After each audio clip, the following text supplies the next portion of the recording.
안녕하세요. 의사는 치료하고 자연이 낫게 한다. 경희바른 한의원 원장 주진원입니다. 여러분들 중에서 혹시 내 자신이 좀 낯설게 느껴지거나 내 주변과 사람들이 굉장히 낯설게 느껴지는 그런 경험을 한번 해보신 적이 있으십니까? 마치 꿈을 꾸는 것 같은 그런 느낌이 드는 것이죠. 네, 이런 느낌들은 살면서 한두 번씩은 다 느껴보는 것입니다. 그런데 이런 느낌들이 충분히 각성을 한 다음에도 지속적으로 나타나게 되는 것, 이런 것들을 바로 우리는 이인증이라고 부르게 됩니다. 그런데 이인증은 마치 꿈을 꾸는 것 같고 연극 속에 있는 것 같아서 뭐라고 언어로 딱히 표현하기가 굉장히 어렵고, 또 이것을 말로 전달할 때 그것을 이해하는 것도 쉬운 것은 아닙니다. 이인증을 겪는 분들이 또 고통스럽게 힘들게 생각하는 것 중에 하나는 내가 어제 기존에 습득한 지식과 정보가 뭔가 이제 새롭게 느껴지고 굉장히 낯설게 느껴지는 것입니다. 자, 우리가 뭔가 공부를 한다면 어제 수학 문제를 풀고 영어 단어를 외웠습니다. 그런데 이제 그것을 다시 기억해내려고 할 때 분명히 내가 어제 공부한 그런 것들은 다 기억이 나는데, 공부했다는 기억은 있는데 실제 내용을 우리가 생각하고 끄집어내려고 하면 머릿속이 하얘지면서 아무것도 생각이 나지 않는 것이죠. 그러면서 당사자는 굉장히 당황스럽고 혼란스럽게 느껴지는 것입니다. 물론 이것은 치매가 아니고 또 한 학습장애 역시 아닙니다. 이런 현상들이 나타나는 것은 내 머릿속에 있던 지식들과 뿐만 아니라 내 주변과 이런 현상들이 낯설게 느껴지는 이인증의 한 형태라고 볼 수 있을 것입니다. 물론 실제로 머릿속에서 기억이 안 돼 있거나 지워지는 것은 아닙니다. 찬찬히 생각하면 다 머릿속에서 생각이 나죠. 그런데 다만 굉장히 낯설게 느껴지는 그 느낌 때문에 당황하게 되면서 우리가 기억을 못하게 되는 것입니다. 그런데 이 이인증이라고 하는 것은 도대체 왜 생기며 어떻게 발생하는 것일까요?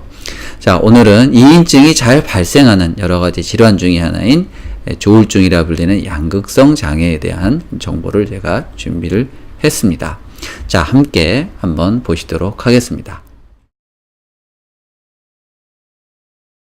영화나 소설 등을 통해서 알려져 있는 양극성 장애는 좀 부정적인 이미지들이 있는 것 같습니다. 그러나 제가 생각하기에 양극성 장애는 일부 예술가들에게서는 놀라운 창조적 에너지와 창조적 아이디어를 공급해주는 원동력이 아닐까 생각이 듭니다. 고흐 연구가들은 고흐가 아마도 양극성 장애가 있었을 것이라고 생각을 하고 있는데요. 그것은 고흐가 약 10여 년간 무려 2000점이라고 하는 작품 활동을 남겼기 때문입니다. 이것은 대략 하루에서 이틀 사이에 작품을 하나씩 남긴 셈인데요. 블로그에 글을 하루 이틀 사이에 하나씩, 그것도 10년간 지속해서 쓴다는 것이 쉽지 않다는 것을 생각하면 고흐의 작품 활동의 에너지는 일반적인 정서 상태와 정신 에너지로서는 상상할 수 없는 것이 될 수 있겠습니다. 양극성 장애를 이해하기 위해서 먼저 순환 기질이라고 하는 것을 이해할 필요가 있습니다. 이것은 감정 기복이 심하다라고 이해를 할 수 있겠는데요. 사람은 누구나 살면서 하나의 평탄한 감정만을 가지고 살지는 않습니다. 보통 바이오리듬, 감정의 리듬들이 있어서 감정이 오르고 내리고 하는 상태로 살게 되는데요. 그러다 보니까 울적한 또 기분이나 또 기분이 좋은 그런 상태가 반복해서 나타나는데, 이것이 좀 큰 진폭으로 나타나는 사람들이 있습니다. 그래서 때로 사람들에게 또 본인도 감정의 변덕이 심하다, 기복이 심하다라고 듣지만 이것은 다 정상 범주 안에 있는 것입니다. 즉, 오늘 내가 기분이 좀 울적하다고 해서 회사를 그만두거나 또는 회사를 나가지 않거나 일을 그만두진 않는 것이고, 오늘 기분이 좋다고 해서 불필요한 과소비를 하거나 또는 아무나 만나 사랑에 빠지지 않는다는 것이 되겠습니다. 이처럼 양극성 장애도 역시 감정의 기복과 순환이 나타나는 것을 말합니다. 그러니까 이 감정의 기복이 다만 굉장히 커서 정상적인 생활을 영위하는 데 상당한 어려움을 갖게 되는 것입니다. 그리고 우울증과 조증이라고 하는 이 감정의 상태가 서로 반복돼서 교대로 나타나는 것이 바로 양극성 장애가 되겠습니다.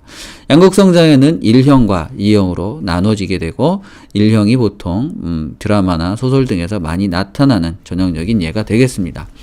우울증 상태에서는 알려져 있는 우울증의 상태가 나타나게 되는데요. 절망감이나 슬픔, 또 무의욕과 무기력 등이 나타나고, 자신감을 상실하고 수면과 식욕에서 변화가 나타나게 됩니다.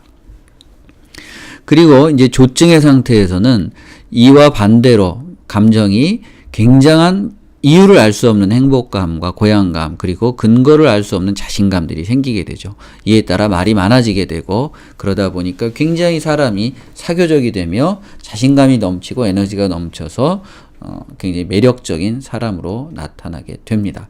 그리고 생각이 꼬리에 꼬리를 물고 나타나기 때문에 이런 것들이 긍정적으로 작용할 때는 굉장히 창의적인 아이디어를 나타내서 예술이나 또 과학계 통해서 아이디어를 낼 수 있지만, 이것이 부정적일 때는 망상과 환각이 되어서 문제가 나타나고, 이때는 절제가 안 되는 또 무절제한 쇼핑의 충동이 나타나며, 이뿐만 아니라 누군가를 만나서 금방 사랑에 빠지거나 또는 약물남용을 쉽게 빠지게 되는 그런 일탈의 행동도 보이게 되는 것입니다.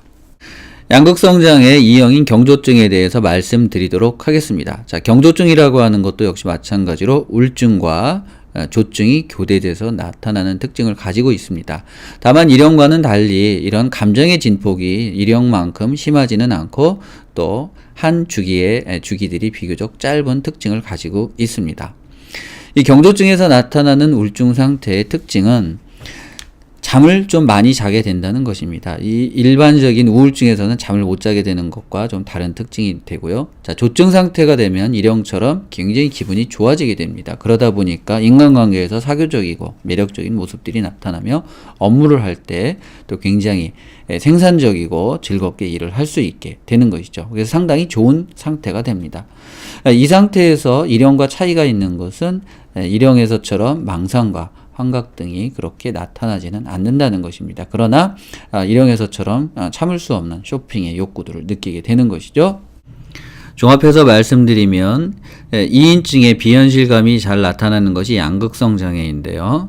1형 같은 경우에 보면 이것은 이때는 망상과 환각 등이 나타나기 때문에 비현실감이라고 말할 수가 없고요. 2형의 조증 상태에서 좋은 상태이기는 하지만 비현실감이 나타나는 것으로 관찰이 되고 있습니다. 자, 이것을 다시 큰 그림으로 보자면, 이제 이 우울증 단계에 있을 때에는 우울증이라든가 불안장애들의 현상과 비슷하게 양상이 나타날 수 있고, 또 이 조증 단계에서는 망상과 환각이 보이는 조현병이나 또 과잉행동증후군이나 또 파괴적인 경우에는 인격장애나 약물남용 등과 유사한 증상들이 나타나기 때문에 이것이 교대로 나타나지 않는다면 단적으로는 양극성 장애라고 보기가 쉽지는 않다는 것입니다. 양극성 장애를 파악하는데 어려움이 생기는 몇 가지 중에 하나가 바로 우울증과 조증의 교대가 길어지는 경우입니다. 즉, 수년간 우울증 상태에 있다가 갑자기 조증이 나타난다든가 처음부터 조증이 나타날 때 이것을 바로 양극성 장애로 이해하기가 쉽지 않고요. 그리고 또 한 가지 경우는 우울증과 조증이 같이 나타나는 경우입니다. 이때는 굉장히 환자들이 안절부절하고 정서적으로 참기 어려운 상태에 들어가게 돼서 상당히 많은 고통을 겪게 됩니다. 그리고 경조증 같은 경우에는 굉장히 피곤하고 졸려하기 때문에 만성피로증후군 같은 그런 양상으로 보일 수도 있고, 또 기면병으로 의심을 하게 될 수도 있습니다. 그리고 또 어려운 경우가 쇼핑 충동이나 또 금방 사랑에 빠지는 경우에 이것을 그 한 개인의 자유의지에 의한 선택의 결과인지, 아니면 이런 감정의 기복으로 인해서 발생하는 하나의 현상인지를 파악하고 본인이 그것을 이해하고 수용하는 것이 쉽지는 않습니다. 왜냐하면 내가 누군가를 진심으로 사랑하고 있는데 그것이 내 자유의지와 내 진실한 감정이 아니라 하나의 질병으로 인한 감정의 상태라면 그것을 쉽게 수용하기는 어려운 일이 될 것입니다. 현재까지 양극성 장애의 정확한 원인이 밝혀져 있지는 않습니다. 양극성 장애를 치료하는 것은 우울증과 조증의 상태에 따라 달라지는데요. 우울증에서는 항우울제가, 그리고 망상과 환각이 나타나는 조증에서는 현재까지는 리튬이 가장 좋은 대안으로 알려져 있습니다. 그리고 이 양극성 장애에서는 메타인지를 향상시키는 것이 굉장히 중요한데요. 예를 들어 조증의 상태에서 나타나는 무절제한 쇼핑의 욕구라든가 이성에 대해서 쉽게 감정에 빠지는 이런 현상들이 당사자 개인의 자유의지로 인한 선택이라기보다는 질병으로 인해서 발생하는 감정의 폭주에 의한 결과라는 것을 당사자가 이해하고 수용하는 것이 필요합니다.